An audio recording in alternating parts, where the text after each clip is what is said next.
తుడా నిధుల దుర్వినియోగంపై విజిలెన్స్ విచారణ వేగవంతం చేసింది. తుడా మాజీ చైర్మన్ చెవిరెడ్డి భాస్కర్ రెడ్డికి నోటీసులు ఇచ్చింది. మరింత సమాచారం మా ప్రతినిధి నారాయణప్పను అడిగి తెలుసుకుందాం. నారాయణప్ప, చెవిరెడ్డి భాస్కర్ రెడ్డికి నోటీసులు ఇవ్వడంపై మరింత సమాచారం ఏంటి?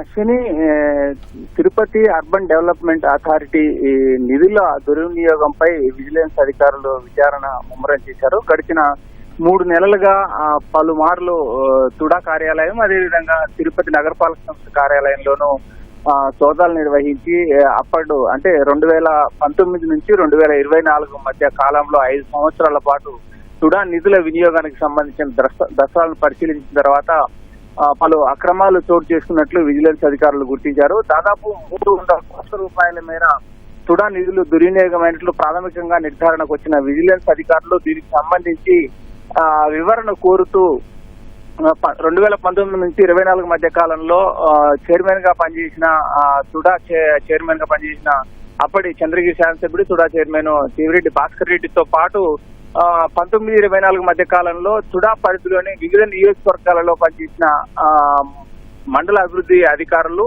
మరోవైపు తుడా సెక్రటరీలు, తుడా ఉపాధ్యక్షులకు కూడా ఈ నోటీసులు జారీ చేశారు.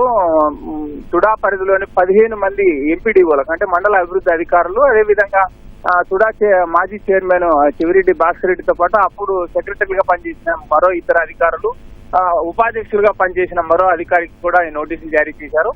దీంట్లో ప్రధానంగా 35 ప్రశ్నలను ఆ నోటీసుల్లో పొందుపరిచారు. వాటికి సమాధానాలు ఇవ్వాలని 9 రోజుల్లోపు సమాధానం ఇవ్వాలని చెప్పి నోటీసులు జారీ చేశారు.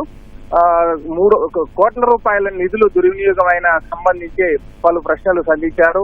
అదేవిధంగా చంద్రగిరి నియోజకవర్గంలో అంటే తుడా నిధుల్లో 90% నిధులను చంద్రగిరి నియోజకవర్గానికి మాత్రమే వినియోగించిన తీరుపై కూడా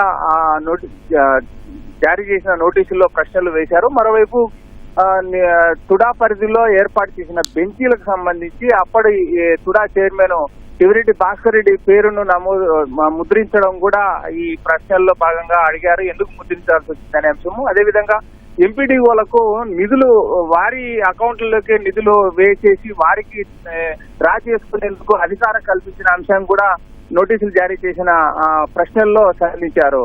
అశ్విని, ధన్యవాదాలు నారాయణప్ప.